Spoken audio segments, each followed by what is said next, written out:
High friends, welcome back to another blog. আশা করি সবাই ভালো আছো। আমার বেশ কয়েকদিন ব্লগ করা হয়নি, একটু ব্যস্ত ছিলাম। তোমাদেরও নববর্ষের শুভেচ্ছা জানানো হয়নি। শুভ নববর্ষ, সবাই ভালো থাকো আর যার যার নিজের কাজে সফল হও, এগিয়ে যাও।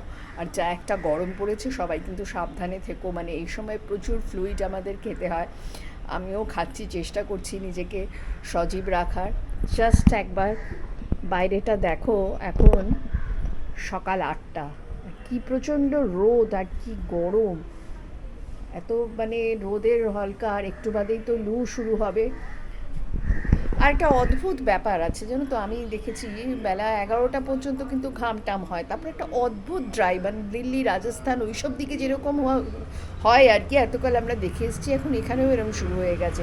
যাকে সবাই সাবধানে দেখো, আর প্রয়োজনে কিন্তু মানে প্রয়োজন ছাড়া কিন্তু বেরিও না, কারণ এখন এত গরম। আর যাদের দেখো অফিস কাছারি আছে তাদের তো বেরোতেই হবে, কিন্তু যাদের মানে সেরকম না বেরোলে নয়, ওই টাইমটা অ্যাটলিস্ট অ্যাভয়েড করো, 11টা থেকে 4টের সময়। একটু আগে বাড়ির সামনে ডাব যাচ্ছিল, আসলে সকালে আমি মর্নিং ওয়াকে বেরিয়েছিলাম, তখন কিনবো কিনবো করে আর কেনা হলো না ডাবটা, তাই এখন বাড়ির সামনে দিয়ে গেল, কিনলাম। আর সত্যি কথা, আজকাল ডাব কিনতে না একটু মানে হেসিটেশনও হয়। একটা ডাব 50 টাকা, কিন্তু ভাবলাম গরমের জন্য যা অবস্থা, তাতে মাঝে মাঝে ডাব না খেলে চলবে না, শরীর ভালো থাকবে না। যাই হোক, এই ডাবটা এখন কেটে দেখি কিরম কতটা জল বেরোয়।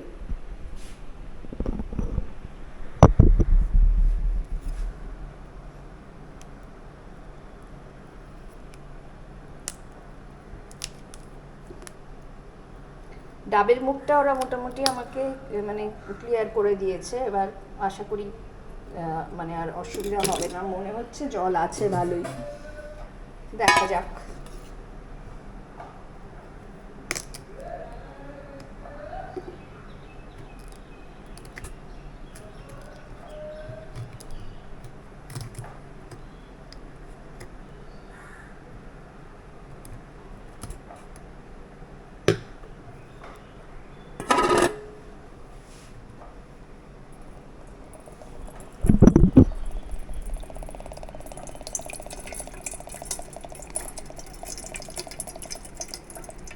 মোটামুটি এই জল আছে।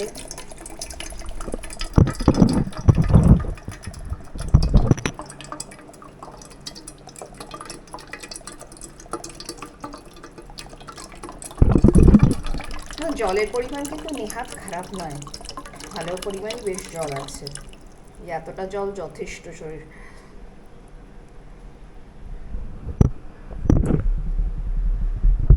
এই সময় একদমই বাসি খাওয়া উচিত নয়, একদম মানে রোজকার টাটকা টাটকা খাবার অল্প পরিমাণে রেঁধে খাওয়া উচিত। আমিও সেই চেষ্টা করছি, কিন্তু সেই থেকেই যায় লেফট ওভার।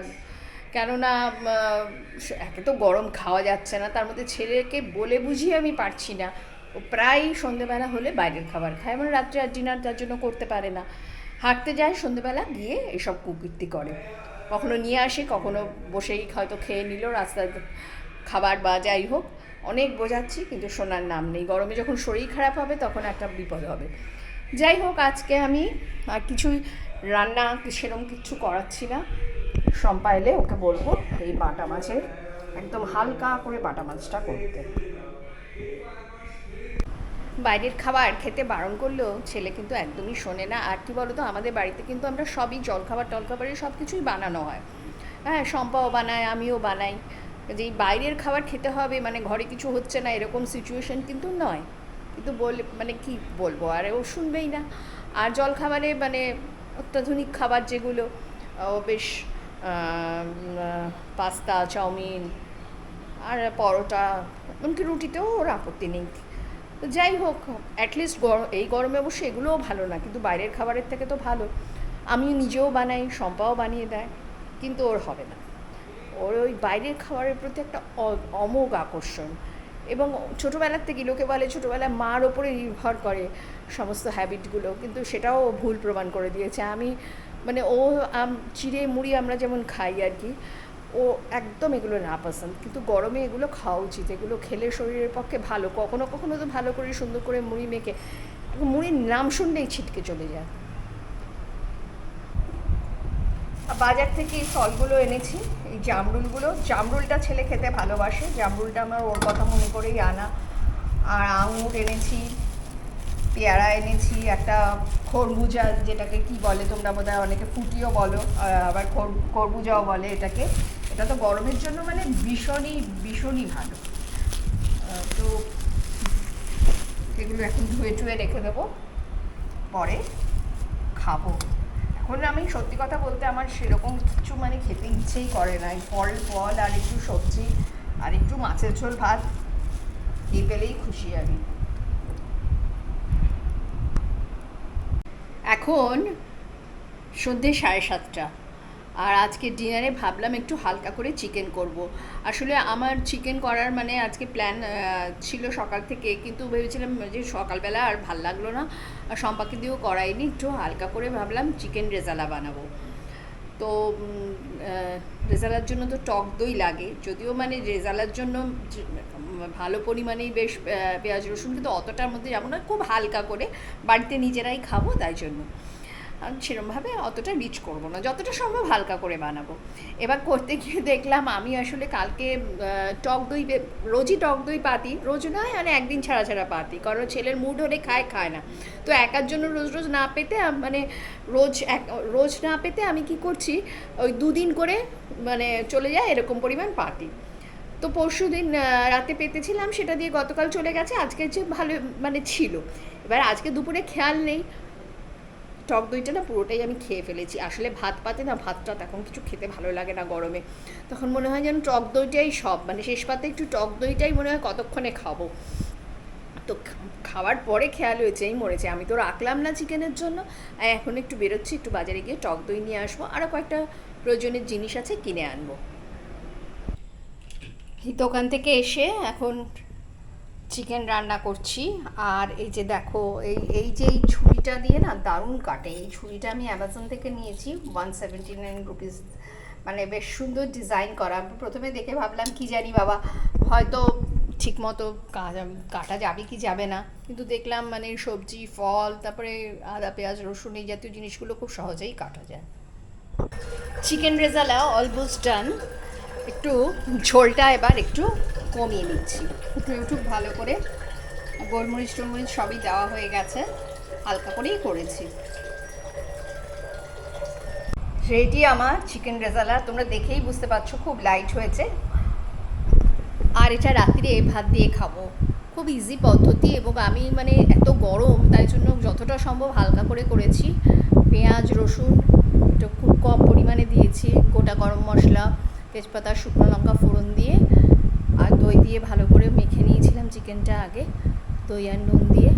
তারপরে ভালো করে একটু জেলেগুলো, পেঁয়াজটা একটুখানি হালকা ভাজা ভাজা করে পেঁয়াজ রসুনটা, চিকেন সব দিয়ে দিলাম। আর তারপরে নামানোর সময় বাবা কথা বলবো কি, রান্না করে আমি হাঁপিয়ে গেছি। গরমের মধ্যে না রান্না করাও টাফ জব।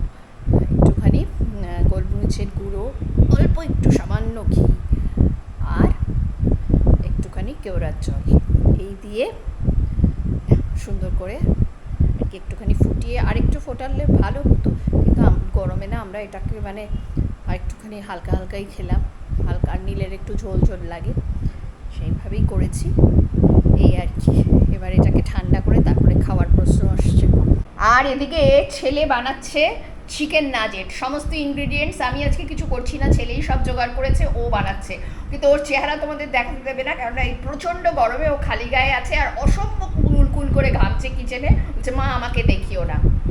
যাই হোক, দেখা যাক কিরম বানিয়েছে, কি হয়েছে, আর কি কি ইনগ্রিডিয়েন্টস আছে সেটা একটু বলে দে তো বাবা। আমার তো মনে নেই, আচ্ছা না আমি বলে দিচ্ছি, আবার আমার মনে আছে। ওই একটু পাউরুটি প্রথমে মিক্সিতে গুঁড়ো করে নিয়েছে, তার সঙ্গে চিকেন কিমা আর গার্লিক আর জিঞ্জার পেস্ট, তারপরে একটু প্যাপ্রিকা পাউডার, তাছাড়া আর কি দিয়েছিস যেন, ও বাটার, আরও তারপরে গোলমরিচ, আর সেই সঙ্গে বোধহয় সেই হ্যাঁ গোলমরিচ, ব্যাস এই কটা জিনিস, আর নুন, সল্ট তো লাগবেই। একটা টেস্ট করে দেখলাম, বেশ ভালো হয়েছে খেতে, কিন্তু একটা বিপদ হয়েছে। করেছে কি, মিক্সির মধ্যে যখন পেস্ট করেছে, ওর তো আইডিয়া নেই না, আমি বলেছিলাম কিন্তু সামনে গিয়ে দাঁড়াইনি বলে একসঙ্গে বেশি পরিমাণে দিয়ে দিয়েছে। এবার মিক্সিটা ঘোরাতে গিয়ে ন্যাচারালি চিকেন আর সমস্ত কিছু নিয়ে আর ব্রেডটা একটু একটু বেশি দিয়ে ফেলেছে, তো মিক্সিটা ঘোরাতে গেছে। বেশি পরিমাণ জিনিস ঘোরাতে গেলে কিন্তু মিক্সিটা নষ্ট হয়ে মানে আর ঘুরছে না, নষ্ট হয়ে গেছে। এখন রিপেয়ার করতে দিতে হবে। এমনি পাওয়ার টাওয়ার আসছে, সব ঠিক আছে, কিন্তু ঘুরছে না, মানে ওই যন্ত্রটা আর কি যেটাতে আর কি ইয়েতে ওটা গ্রাইন্ড হয় ওটা কোনোভাবে ওটা নষ্ট হয়েছে। এখন আবার হয়ে গেল কিছু টাকার ধাক্কা। তার থেকেও যেটা বড় সেটা হলো এই গরমের বাজারে বাড়ির কাছে দোকান আছে, কিন্তু সেখানে দিলে সে কতদিনে আবার ফেরত দেবে, আর সম্পদ তো প্রায় প্রতিদিনই লাগে, আমারও লাগে সত্যি কথা। মানে আমাদের রান্নাঘরের মিক্সির যথেষ্ট অবদান আছে, এই জন্য আমি সম্পদ দুজনেই কিন্তু মিক্সি ব্যবহার করি। এখন মুশকিল হয়ে গেল কতক্ষণে আবার ঠিক হবে আর কতক্ষণে সেটা হাতে পাওয়া যাবে। হয়েছে ভালোই, কিন্তু মিক্সিটা যদি এই কাণ্ড না হতো ভালো হতো। আসলে আজকে ও এটা বানাক, আমি না এই গরমের মধ্যে চাইনি, তাই আমি ওকে বলেছিলাম যে তুই নিজের দায়িত্বে কর বাবা, নইলে ও যখনই কিছু করে আমি সাধারণত সাথে থাকি, আর এরকমই হয় যে আমি বেশিটা করি ও আর কি। কিন্তু আজকে আমার এই গরমে না এই ভাজা পোড়া একে করা, রান্নাঘরে দাঁড়িয়ে এসব করা খুব কঠিন ব্যাপার। মানে শখ করে দেখো, প্রয়োজনের যেটুকু করি সেটুকু তো করি, সেটা আলাদা কথা। এবার এই ভাজা ভাজা অবস্থার মধ্যে আমি বারণ করেছিলাম, তো এই জন্য আজকে নিজেই করছিল, আর নিজে নিজে করতে গিয়েই বিপত্তি। ঘড়ির কাঁটায় এখন 11:30, অনেক রাত হয়েছে। একটু আগেই একটা ভালো জিনিস হলো, ছেলে আমাকে ডাক দিল রান্নাঘরে, মা দেখো হয়ে গেছে ঠিক। আর এমনিতেই এত গরম না, আমি ওর চিৎকার শুনে বললাম কি ঠিক হয়ে গেছে, আমি পট করে বুঝতে পারিনি। বললো মিক্সি আমি ঠিক করে দিয়েছি। তো ইউটিউবে দেখেছে কিছু একটা ভিডিও, যেটা ও তোমাদের বলছে, ও নিজের মুখে বলবে, যেহেতু ও নিজে ঠিক করেছে না, ওই জন্য তোমাদের সঙ্গে ডাইরেক্ট কথা বলতে চাইলাম। তার আগে আমি একটু বলি। তো যাই হোক, ঠিক করে দিয়েছে, আমার খুব মানে সুবিধা হলো। সবচেয়ে বড় কথা হলো দেখো এই গরমের মধ্যে আবার ওটাকে নিয়ে যাওয়ার, আমার মিক্সিটা না অনেক মানে মডেলটা যেটা আর কি খুবই ভালো বাজাজের, আর বেশ ভারী। তো ঠিক করে দিয়েছে, আমি খুশিই হয়েছি। আর সত্যি বাবা বেঁচে থাক ইউটিউবাররা, আমরা ইউটিউবাররা আছি বলেই কিন্তু এতটা এই যে নীল সুবিধা। হ্যাঁ, ইউটিউব বেঁচে থাক, ইউটিউবাররা বেঁচে থাক। আচ্ছা, তোমাদেরও বোধহয় ওটা মানে বলে দিচ্ছে আর কি কোথায় কী কীভাবে তোমাদেরও এই ধরনের বিপত্তি হলে কী করে সারাবে। না, ওর সাথে কথা বলো। ফার্স্ট অফ অল তো মানে মিক্সিটা আমি বুঝতেই পারলাম না কেন যে এরকম মানে খারাপ মতো হয়ে গেল, এটা আমার বুঝতে অনেক টাইম বেরিয়ে গেল। এবার কারণ আমি কিন্তু বেশি কোনো মানে টেপাটেপি করিনি। আর দেখো ইলেকট্রনিক জিনিস টেপাটেপি করাটাই তো মেন, ওটাই যদি না করি তাহলে তো ওটার মানে মেন পারপাসটাই চলে গেল না। এবার ঠিক আছে, সমস্যা নেই, মা ভয় পেয়ে গেছিলো, দ্যাট ইজ ফেয়ার। অবভিয়াসলি আমিও ভয় পেয়ে যেতাম, একটা দামি জিনিস যদি হঠাৎ করে খারাপ হয়ে যায়, যেমন আমার পিসিতেও যদি কিছু একটা হঠাৎ করে হয়ে যায় না, আমার যা বুকের মধ্যে ছ্যাঁচ করে ওঠে, লাইক এই 50,000 টাকা গেল এরকম টাইপের। তো যাই হোক, আমি একটা খুবই সুন্দর একটা সলভ পেয়েছি। এটা হলো যদি তোমাদের মিক্সিটা বন্ধ হয়ে যায় কোনো কারণে, তাহলে তোমরা ওটাকে এরকমভাবে ফিক্স করে নিতে পারবে। তাহলে তোমাকে দেখাচ্ছি ক্লিয়ার করার। আচ্ছা, আমাদের মিক্সিটা হলো এইটা। এটা বাজাজের, যেরকম বললে একটা ভালো কোম্পানিরই মিক্সি।